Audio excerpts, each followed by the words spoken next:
अभी हम मौजूद हैं बेतिया में, और बेतिया में आपको बता दें कि एक बार फिर से अपराधियों ने जिस तरीके से गोली से न्यौछावर किया है एक पूर्व मुखिया जी को, वो पूरी बात आपको हम बताएंगे। बेतिया से लगभग 10 किलोमीटर दूर पे गांव आता है जिस गांव का नाम है पारस पकड़ी।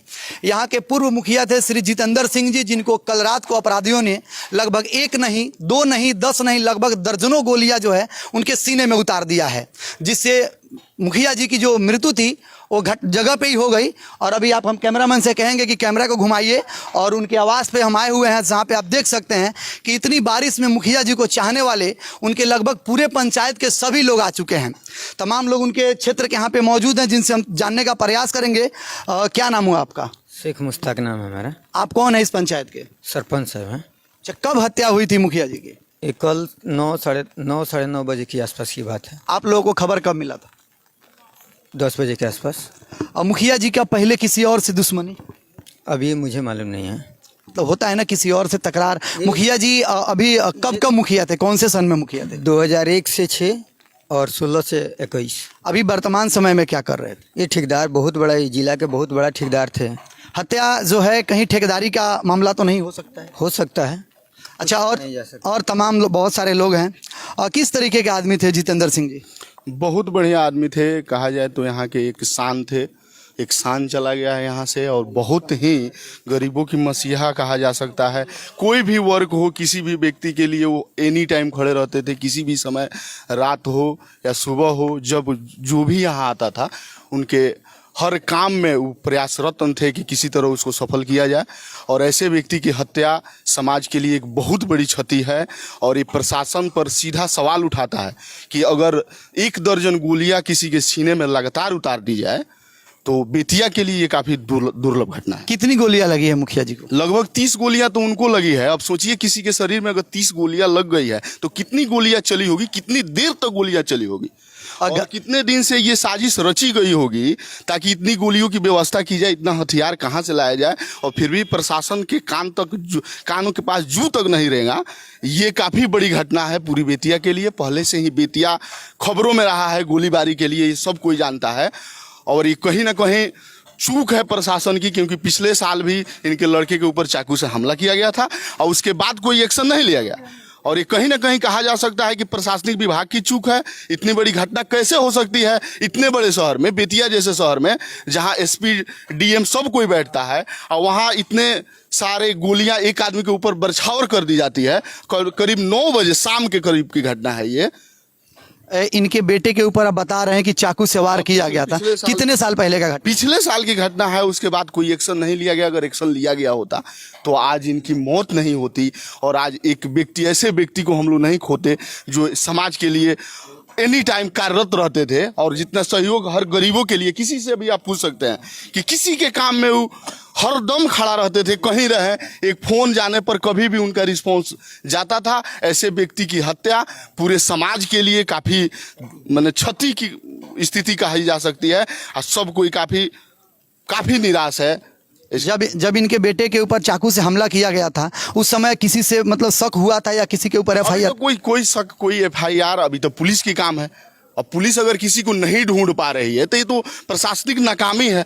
इसमें हम क्या कर सकते हैं? आप मीडिया है, आपने आया, दिखाया, सबसे पूछताछ की, और ये घटना काफ़ी पॉपुलर था, बहुत बड़ा घटना था। और फिर आज ऐसे ही हुआ है। फिर ऐसे ही 2 दिन 4 दिन घूमेगा, फिर थोड़ी बहुत छानबीन होगी, फिर सब लोग सो जाएगा। कल आपकी बारी होगी, परसों हमारी बारी होगी, इसी तरह सबकी बारी होगी। क्या कहिएगा मुखिया जी का जो व्यवहार था अपने पंचायत में, किस तरीके का व्यवहार था? मुखिया जी बहुत अच्छे व्यक्ति थे, और उन्होंने 24/7 24 घंटा 1 सप्ताह प्रतिदिन अगर कोई व्यक्ति एक बार कॉल करके मुखिया जी ये समस्या है, तो वो रात्रि के 12, 1, 2, 3 कुछ नहीं देखते थे। सीधा अपना सिंगल पर्सनल गाड़ी से, बिना किसी सिक्योरिटी, बिना किसी व्यक्ति को लिए उस घटनास्थल पे पहुंचते थे, चाहे वो अच्छा काम हो या बुरा काम हो। 24 आवर्स 24/7 7 दिन 24 घंटा हर हमेशा के लिए हुए सबके लिए एक्टिव रहा करते थे। और जो इनकी पॉपुलरिटी है, यहाँ आप देख सकते हैं, तमाम जनता, सारे महानगर पंचायत के नहीं, इससे 2-4 पंचायत के लोग यहाँ मौजूद हैं। आप लोगों को उम्मीद था कि मुखिया जी के साथ इतना बड़ा घटना हो सकता है? उम्मीद तो नहीं थी, बट उनके पीछे जो भैया के ऊपर चाकू चली हुई थी पिछले साल, उस समय से अपराधी हावी थे इनके ऊपर।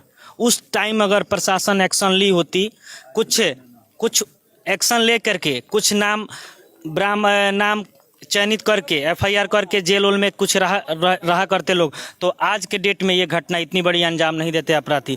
33 गोलियां उनके सीने में लगी है। 33 गोलियां सीने में है, उससे आप अंदाज़ा लगा सकते हैं 50+ गोलियां चली होगी, तब सीने में 33 गोलियां पड़ी है। सीने में 33 गोलियां पड़ी है। ये घटना बेतिया में कहाँ की है? बेतिया में बानू छापर पुरबारी ढाला के पास देवनगर रेलवे स्टेशन से 100 मीटर की दूरी पे right hand sugar mill factory के सामने। आप सोच सकते हैं कि पश्चिम चंपारण का बेतिया जो जिला है, अगर जिला में इस तरीके की घटनाएं होती है तो गांव वाले के लोगों का क्या हाल होगा। कुछ और लोग हैं जिनसे हम पूछना चाहेंगे मुखिया जी के बारे में। मुखिया जी की कभी किसी से दुश्मनी थी, आप लोगों को पता था? दुश्मनी हो या ना हो, लेकिन पिछले साल के घटनाक्रम के अनुसार अगर इस बार हम लोगों ने अपने आन बान शान को खो दिया तो ये प्रशासन की कहीं ना कहीं नाकामी ही है कि पिछले बार अगर इस तरह की घटना को अंजाम देने वाला अंजाम दिया और उसके बाद भी प्रशासन ने किसी तरह का कोई एक्शन नहीं लिया और हमारे आन बान शान आज चले गए, तो ये सारी की सारी जवाबदेही प्रशासन की है। हम सबों की यही मांग है कि जल्द से जल्द गिरफ्तारी हो, जो भी अपराधी लोग हैं उन्हें जो है सलाखों के पीछे रखा जाए, उन्हें कड़ी से कड़ी सजा दी जाए। कितने बेटे हैं मुखिया जी के? मुखिया जी के 2 लड़के हैं। मतलब यही गांव में रहते हैं कि कहीं बाहर? बाहर रहते हैं, सभी लोग पढ़ाई करते हैं। सभी लोग जो है बाहर के पढ़ाई कर। जब मुखिया जी के बेटे के ऊपर वार किया गया था चाकू से, क्या उस समय इनके परिवार के द्वारा एफआईआर किया गया था या नहीं किया गया? बिल्कुल किया गया होगा, लेकिन अभी तक पुलिस प्रशासन नहीं ढूंढ नहीं, हम लोगों के जानकारी में इस तरह की कोई पुलिस की तरफ से छानबीन करके किसी अपराधी को जेल में नहीं डाला गया। मुखिया जी को बताया जा रहा है कि रात को 12 बजे भी अगर कोई फ़ोन करता था तो विश्वास करके चले जाते थे लोगों का मदद करने के लिए। आप लोगों को उम्मीद था कि आप लोगों के जो आन बान शान बता रहे हैं इस पंचायत के, वो इस तरीके से उनके साथ जो अपराधी हैं इस तरीके का हमला करेंगे? देखिए, हम लोग को तो इतना ही मालूम है जो मतलब मुखिया जी जो भी थे हम लोग के लिए बहुत शान और मतलब हम लोग के लिए 24 घंटे के लिए खड़े रहते थे, ठीक है। और जो भी ये घटना हुआ ये बिल्कुल अच्छा नहीं हुआ। हम तो यही कहेंगे जितना जल्द हो प्रशासन इस पर कार्रवाई करे और इसको गिरफ्तारी किया जाए, ठीक है। क्या कहिएगा एसपी साहब से आप लोगों का कुछ मांग? बिल्कुल तुरंत का तुरंत त्वरित कार्रवाई करते हुए जो भी लोग अपराधी लोग हैं उसको लापरवाही है, उनको सलाखों के पीछे रखे और उन्हें कड़ी से कड़ी सजा दी जाए। देख सकते हैं आए दिन हमेशा कहीं ना कहीं बिहार में जो है लगातार अपराधी इस तरीके से गोलियां चला रहे हैं कि हर रोज 38 जिला है, कहीं ना कहीं हर रोज किसी जिले में 1 से 2 हत्याएं हो रही है। और इस पे जो है आखिर बिहार सरकार कुछ ऐसा कानून क्यों नहीं लाती है कि जब अपराधी गोली चलाए उससे पहले 100 बार सोचे कि हम अगर गोली चला रहे हैं तो उसके बदले हमें भी सरकार जो है मौत देगी। क्या आपको लगता है कि अगर सरकार इस तरीके का कानून ला दे कि अगर गोली चलाने वाले को फांसी दे दिया जाए तो क्या कल से कोई गोली चला सकता है किसी के ऊपर? बिल्कुल, सरकार और प्रशासन चाहे तो किसी के दरवाजे से चप्पल तक नहीं उठ सकता है, लेकिन इतनी बड़ी घटना को अंजाम दिया गया तो कहीं ना कहीं प्रशासन की ही नाकामी है। एसपी साहब जो बेतिया के, उनसे आप लोगों की क्या मांग रहेगी? इस पे क्या कार्रवाई करे जल्दी से? त्वरित कार्रवाई हो और जो अपराधी हैं उन्हें कड़ी से कड़ी सजा मिले। कैमरामैन से कहेंगे कि इधर और भी बहुत सारे गांव के लोग हैं जो बहुत ही ज़्यादा दुखी हैं। क्या कहिएगा मुखिया जी के बारे में? इसके पहले भी उनके बेटा पे हमला हुआ था लेकिन उस पे बाद कोई एक्शन लिया नहीं गया। प्रशासन चुप्पी की चुप्पी बैठी रह गई, कोई एक्शन उस पे नहीं लिया गया।